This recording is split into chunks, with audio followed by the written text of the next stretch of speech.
what someone wants and what is reality and what the Canadian people clearly have stated, virtually without exception, is this will never, ever happen.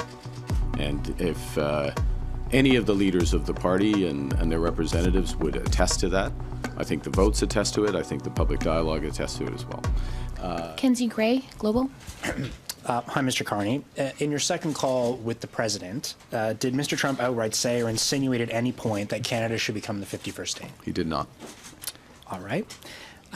We've heard Mr. Trump on April 23rd and his surrogates throughout the final days of the campaign reiterate the idea that they believe Canada should become the 51st state. On the campaign trail, you said on multiple occasions that respect for Canada would be one of the key things in terms of having a meeting with him.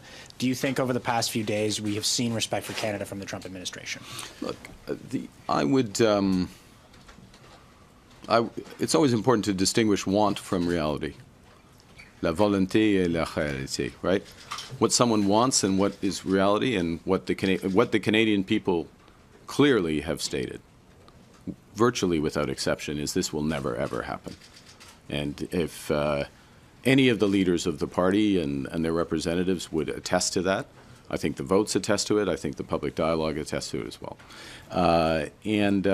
We are, we're meeting as heads of our government to discuss that partnership. Now, I'm not pretending those discussions will be easy or they won't proceed in a straight line. There'll be zigs and zags, ups and downs. But as I said in my remarks, I will fight for the best deal for Canada and only accept the best deal for Canada and take as much time that's necessary.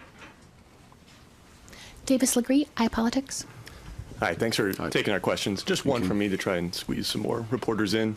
But to my colleague's point, the White House's public position has continued to be that Canada should be the 51st state. You yourself have said that Donald Trump is trying to break Canada. Considering all that, how can you expect good faith negotiations when you travel to Washington next week? Look, I think first I've had the direct conversation with him on whatever day it was, Tuesday, I guess it was, a couple of days ago.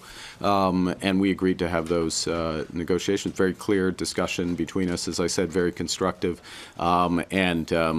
I would say the time allocated to our meeting and the seniority of he's the president, so that's as senior as you get, but the other members of his administration who will be assisting at those meetings suggests the seriousness of the discussions. Again, do not expect white smoke out of that meeting. There'll be white smoke probably later somewhere else in the world this month, but do not expect that. But so that's the first thing, is just the level of the direct dialogue, the discussion, the level of people there.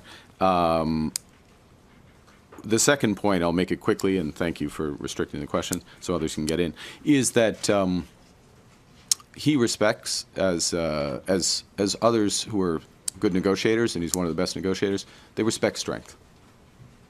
That's why we're building Canada strong. There's lots of reasons to build Canada strong, but the point is, and I will make this point repeatedly, we have more than enough to do here at home. That point about we can give ourselves more than the Americans can take away is absolutely right. We can have a bigger boost to our economy, to incomes, to jobs, by focusing on building one Canadian economy, by building these nation-building projects, by focusing on getting productivity up, by reducing government waste, by driving investment in this country. And so that is a good in and of itself. We're going to focus on that while we have these negotiations with the Americans. And if the negotiations with the Americans take longer, so be it. We've got more than enough to do here.